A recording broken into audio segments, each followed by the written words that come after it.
Entonces no creo que hayamos podido todavía revisar absolutamente nada. Está intenso, Camilo. Lo tiene. ¿Cómo está Santa Marta? Ya que lo escucho ahí muy entusiasta. Tan vacío como Bogotá, la verdad. Sorprende ver esas playas solas, ¿cierto? Sí. Hermoso, pero no se disfruta. Si no se disfruta. No, Camilo, todavía no hemos podido obviamente revisar, ni siquiera he consolidado la cantidad hasta esta noche, no sé, hasta bien temprano, no sé cuántos en total han llegado. No sé si de pronto Daniel o Derly han podido revisar cuántos nos llegaron. Yo ya los tengo separados en una carpeta especial, pero antes de pronto iniciar esto, sí quisiera preguntar, ¿Abimelech está presente?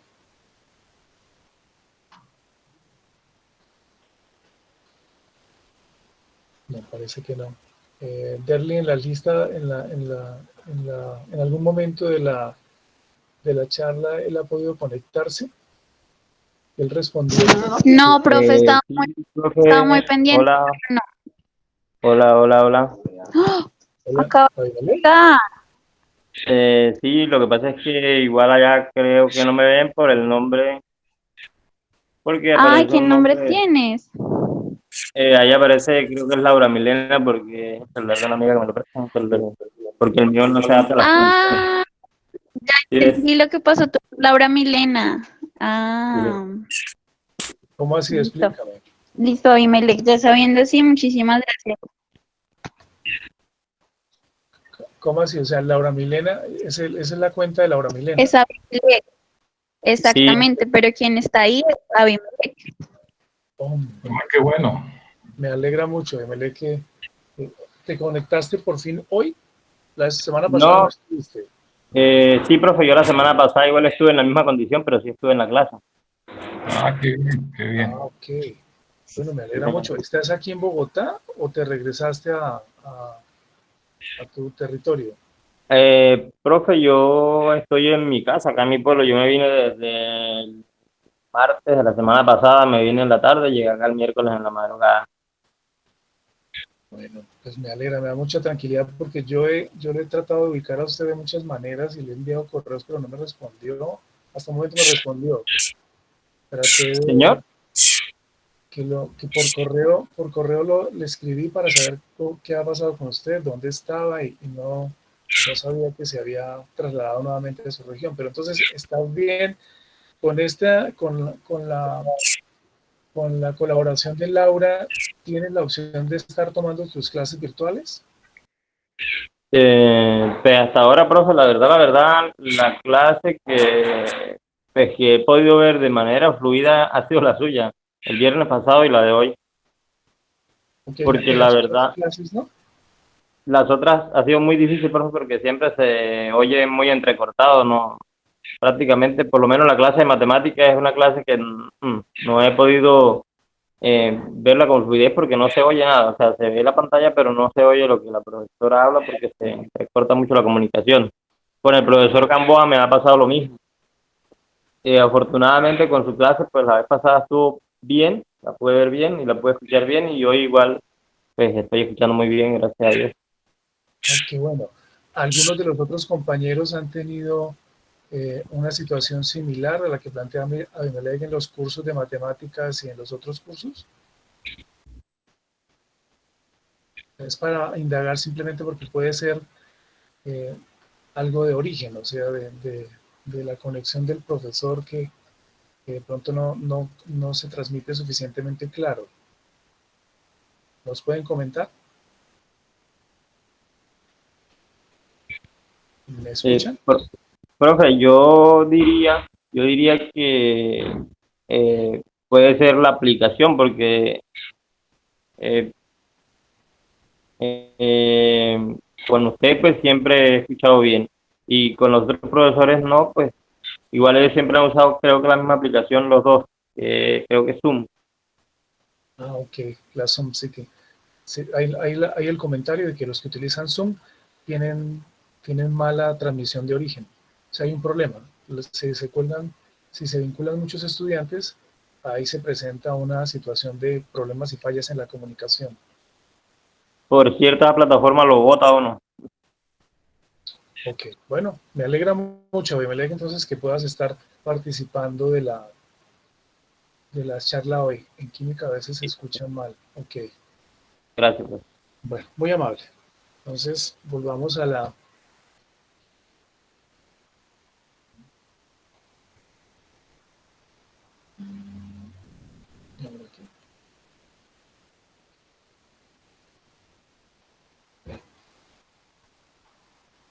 ¿Todos están viendo ahí ya la presentación de PowerPoint? Sí, señor. Sí, señor. Ok, bueno, muchas gracias.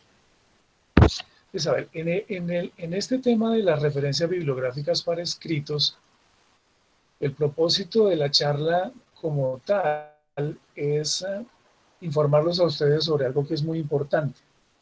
En el contexto de formación académica en la universidad, es muy frecuente que uno realice trabajos de consulta en donde cualquier tema que se vaya a desarrollar requiere el uso de una revisión de literatura.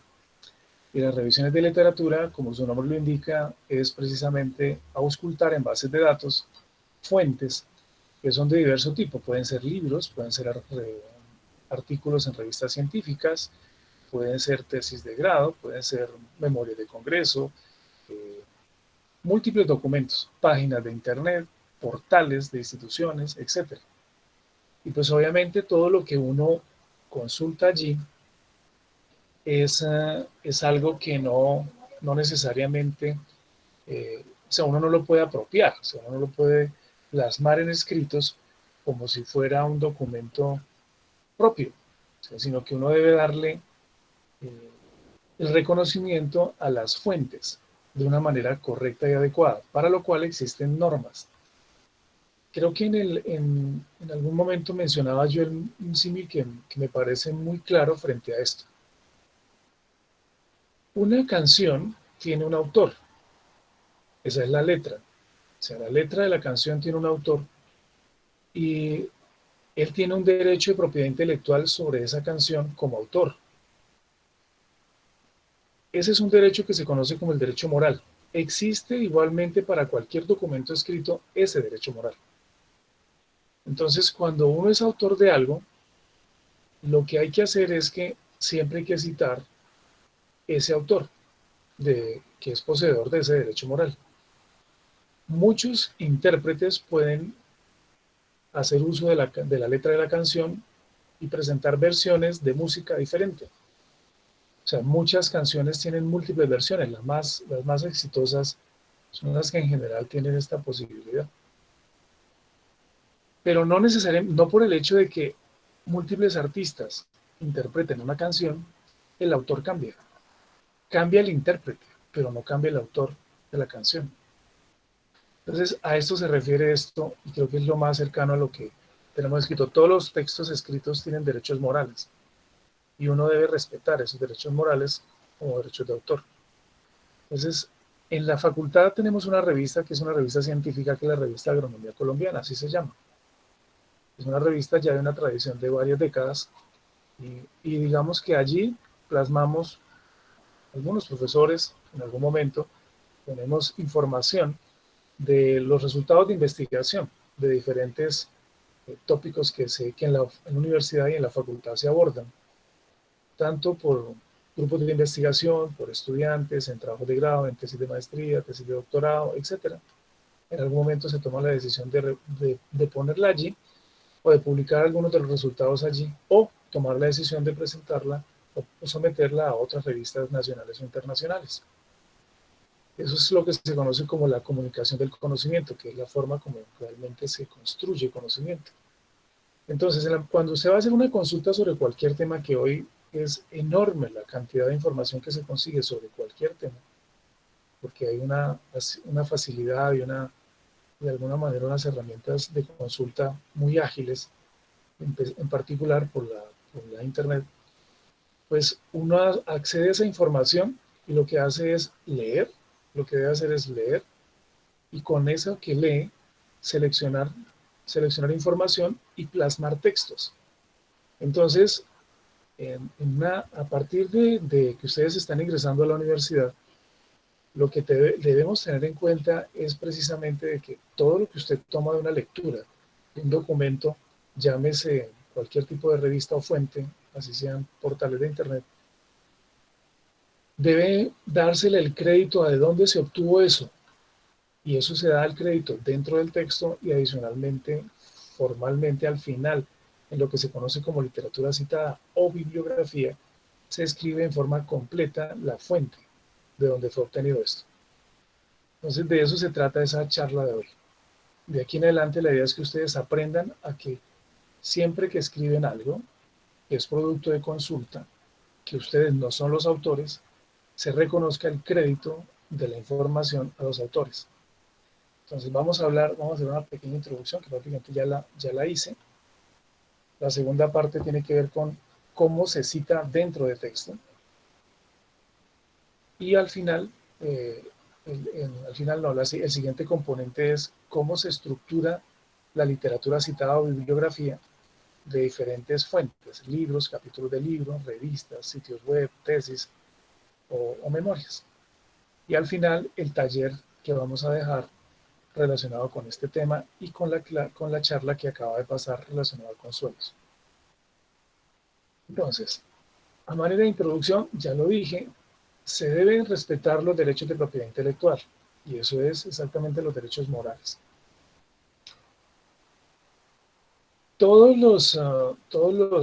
Las fuentes que uno utiliza debe distinguirse una cosa, una parte de las investigaciones o de los textos que están escritos pueden ser fuentes de trabajo de investigación, en donde hay unos autores que reportan unos resultados sobre la investigación. Y otra cosa es que incluso en los mismos trabajos, precisamente como una revisión del arte que se hace y que le da contexto a una investigación, se plasma allí revisiones bibliográficas, o sea, textos que se fundamentan igualmente en otras fuentes y en aportes originales de otros. Entonces, lo que uno escribe, que es revisión bibliográfica, que consulta fuentes de otras investigaciones, uno le da el respectivo crédito. Y cuando presenta lo que es su resultado de investigación, pues claramente eso no lleva referencia. Se entiende de que el documento que usted está leyendo originalmente está aportando eso.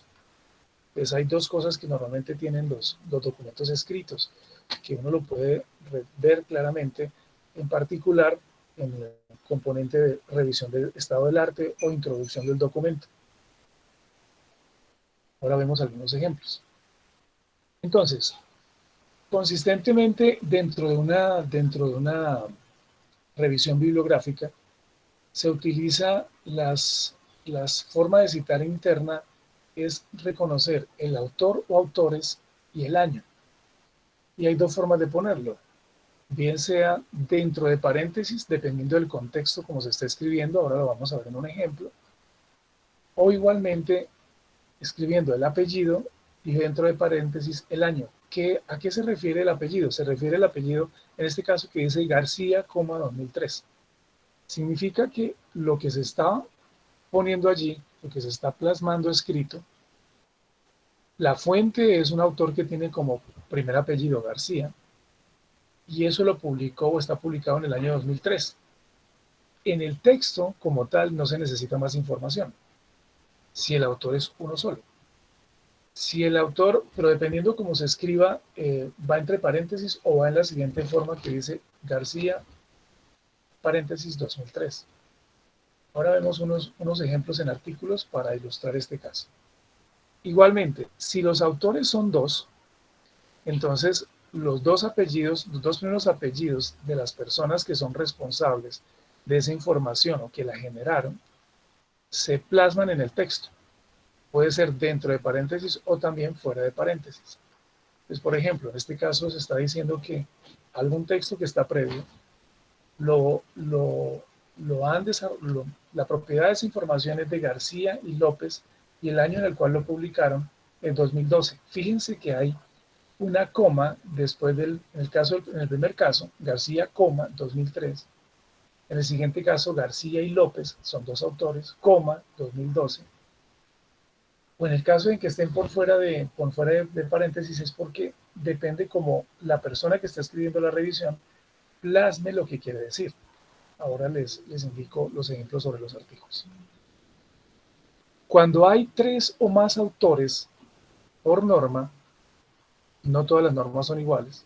En esta norma que utiliza la revista de Agronomía Colombiana, se escribe el apellido del primer autor acompañado de una expresión latina que, al ser una expresión latina o que está escrita en latín, se escribe en cursiva, et al, que significa y otros y colaboradores. Entonces, si utilizamos lo mismo que aparece arriba, García, ese documento no tiene como autor solamente a García, tiene más de 2 autores. Ya pueden ser 3, 4, 5, 6, los que sean. Pero solamente se escribe entonces el primero, García, que es el autor principal. Luego se acompaña por los vocablos et al, punto, ese et al cursiva, punto y luego coma, porque et al lleva un punto. Luego sí la coma y aparece el año en el cual fue publicado esto. De la misma manera, si está por fuera de paréntesis, entonces uno activo este puntero. Escribe uno entonces por fuera de paréntesis. Ahora vemos cuándo es que va por dentro del paréntesis y cuándo es que va por fuera del paréntesis. García et al punto, porque et al lleva punto, paréntesis 2003, y puede ser punto o coma después, dependiendo de cómo se siga estructurando el texto.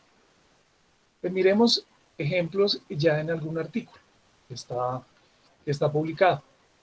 Este artículo dice de Physalis, o sea, el que hizo este Physalis peruviana se refiere al Uchua, y aquí está el resumen. Esta es una parte de la introducción, es un artículo que está puesto en inglés, ahorita miramos otro que está en español. Aquí hay un texto que está diciendo algo, y dice: esta es una fruta exótica de las solanáceas, de la familia de solanáceas, que está distribuida alrededor del mundo, con una amplia diversidad en Sudamérica. Ese texto fue tomado de un documento que está escrito, cuyo autor es Olmsted. Ese es el primer apellido, coma, 2013. Si se dan cuenta, este es un ejemplo claro de cuando se utiliza un solo autor, en donde está apellido y año. En este caso, está puesto al final porque el texto que aportó ese autor se ha escrito primero. Entonces, ¿cuándo este Olmsted va por fuera del paréntesis? Cuando uno arranca el texto con el autor. Entonces uno dice, según Olmsted, entre paréntesis, 2013, esta es una fruta exótica, la solanácea, punto. Depende del gusto de quien escribe, cómo lo escribe. Uno normalmente combina la opción de ponerlo al final y en otros casos iniciar con el autor. Es ese estilo propio de quien escribe. Ahora, aquí estamos viendo, por ejemplo, la Physalis peruviana es una especie tetraploide, tiene 48 cromosomas, aquí como está escrito. Aunque existen genotipos diploides que han sido reportados y sugieren que el número básico de cromosomas es 12. Esa información está puesta en un texto que lo aportan 2 autores, Rodríguez y Bueno, y eso se publicó en el año 2006. Pero también está puesto una información similar de estas por una fuente que tiene como autor Liberato y seguramente por lo menos 3 autores. Por eso aparece el et al, punto, coma, 2015. Entonces, fíjense en esta forma como se está citando, ¿no? Ahora, aquí hay una pregunta que me surge, es si cuál es la fuente original finalmente de esta información. O seguramente es que aquí hay información que se complementa la una con la otra y tiene mucha interrelación y se puede revisar en los 2 documentos. Nuevamente aquí aparece una una cita enmarcada en donde todo esto que está escrito acá se encontró en la fuente Ligarretto et al. O sea, significa que este Ligarretto, por lo menos esta fuente tiene 3 autores, pueden ser más. O igual acá por Wu et al. 2006. Si observan, entonces, hay otra norma, una norma especial de APA que indica que, pero no la vamos a considerar, la voy a mencionar, pero la menciono para que si lo encuentran en algún documento, no van a decir, el profe lo dijo mal. Es que necesariamente no todas las normas utilizan esta notación cuando se escribe por primera vez la fuente de la cual se obtiene una información. Por ejemplo, me refiero a esto. Si aquí en el texto arranca acá y es la primera vez que se cita esta fuente. Entonces, otra norma indica que se debe escribir todos los autores que son la fuente que se está incluyendo cuando la fuente se involucra por primera vez en el texto. Entonces sería, por ejemplo, el Ligarretto, Andrade, el Ligarretto, en este caso es G, punto, y se ponen los otros 2 o 3 autores adicionales, al final, 2005. Esa norma indica que debe aparecer así. Entonces, cuando ustedes se encuentren con un artículo en donde aparece una serie de autores allí, es porque la norma así lo exige y esa revista está solicitando esa norma, o sea, utiliza esa norma. En este caso, la norma de agronomía colombiana indica que no, que desde la primera vez que lo escriba, de una vez lo coloca como autor, apellido de autor, el et al y el año. En la otra norma, solamente después de la segunda vez que se vaya a citar, se puede escribir así.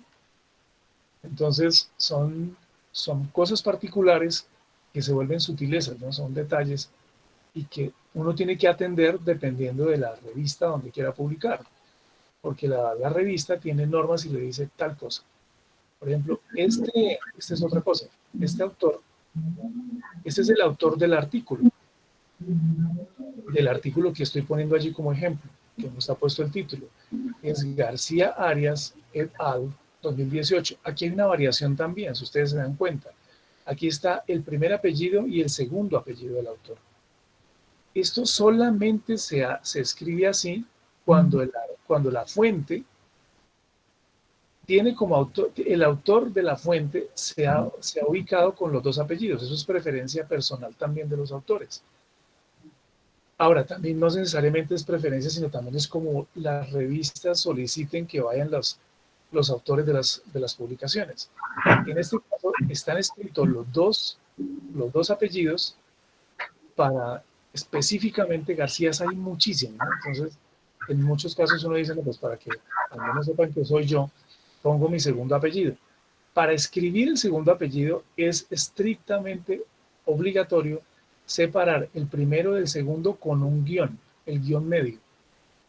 Coma, et al significa que hay varios autores adicionales, o sea, por lo menos 3, y el año de publicación de este artículo es el año 2018. ¿Listo?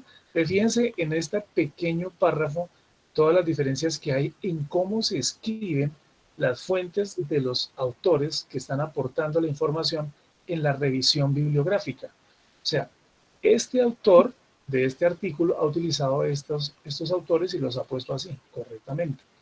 Pero él como tal, en el encabezado del artículo, va a aparecer de esta manera: García, guión medio, Arias, coma, y su inicial, y luego después aparecerán los otros autores acá. Eso en el encabezado del artículo. Ahorita miramos otro. En donde aparece, en donde igualmente termina punto, porque al siempre lleva punto, coma y el año de publicación. Carlos, un comentario, perdóname. Sí, Patricio. Si puedes regresar. Sí. Rodríguez and Bueno, donde está Sí, en el texto. Bueno, ahí. Este texto está en inglés, entonces sí. Rodríguez and Bueno, y bueno, ¿no? Sí. Pero, digamos, ahí hay una cosa que hay que manejar con delicadeza también, y es que si el texto está en español y hay un artículo en inglés, ¿no?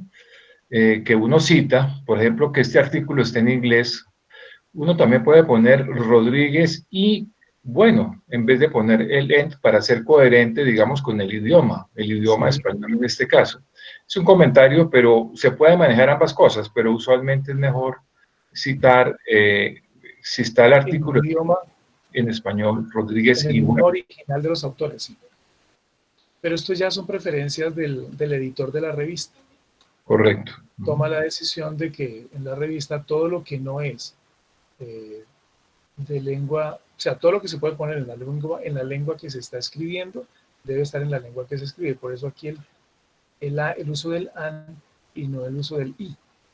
Es por eso, simplemente, pero eso ya es decisión del editor de la revista, no depende de uno como autor del documento que lo está escribiendo. Bueno, listo. Entonces, a ver, otra cosa que es muy importante tener en cuenta en lo que tiene que ver con citas dentro del texto y la forma como se escribe dentro del texto ciertas cosas. En particular se refiere esto al uso de las tablas y las figuras que uno toma, que las puede elaborar con información que encuentra o igualmente que las copia de una fuente y las pone dentro del documento para ilustrarlo. Entonces, cuando uno decide involucrar tablas o figuras en un texto, la forma correcta de indicar que usted debe observar una tabla o una figura es escribe el texto y luego, si es una tabla y quiere que observen la tabla, entre paréntesis escribe tab.1 o X, la N, que corresponda. Y consecutivamente usted va a ir ubicando en el texto en forma consecutiva los números, o sea, la 1, la 2, la 3, hasta la final. De la misma manera, si usted involucra figuras, ¿qué son figuras? Las figuras son o gráficas que usted elabora con datos, eso es una figura, o imágenes que usted involucra como fotografías, por ejemplo, de detalles específicos de algo que quiere mostrar. En ese caso también son figuras. Se escribe entonces fig. Y consecutivamente se van numerando en el texto en la medida en que avanza. Entonces existe para tablas esta forma, para figuras esta forma. Ahora, si en el texto, cuando usted está escribiendo en el texto y no lo está colocando al final, o sea, es lo mismo. ¿Cuándo va en paréntesis? Cuando usted lo indica al final de lo que acaba de escribir y hace la observación de que observe la tabla 1 o la figura 1. Si usted quiere decir en el texto, indicar que en la figura 1, por ejemplo, uno escribe en la figura 1, esa referencia debe usar la letra de T mayúscula para tabla o F mayúscula para figura dentro del texto, así esté dentro de la forma normal de escritura utilizando todo en minúsculas.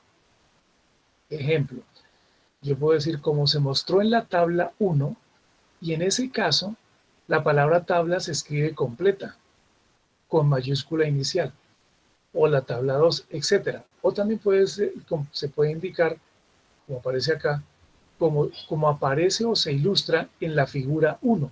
En ese caso se escribe figura completo la palabra y el número de la figura, iniciando con mayúscula. Si se dan cuenta, estos son cosas sutiles, o sea, son cosas sutiles del estilo de las normas, pero es la forma correcta en la cual uno le tiene que prestar atención a quien le pone las reglas para respetarlas y ponerlas así. Entonces, Un miremos esto. comentario, Carlos, adicional sobre ello, como complemento.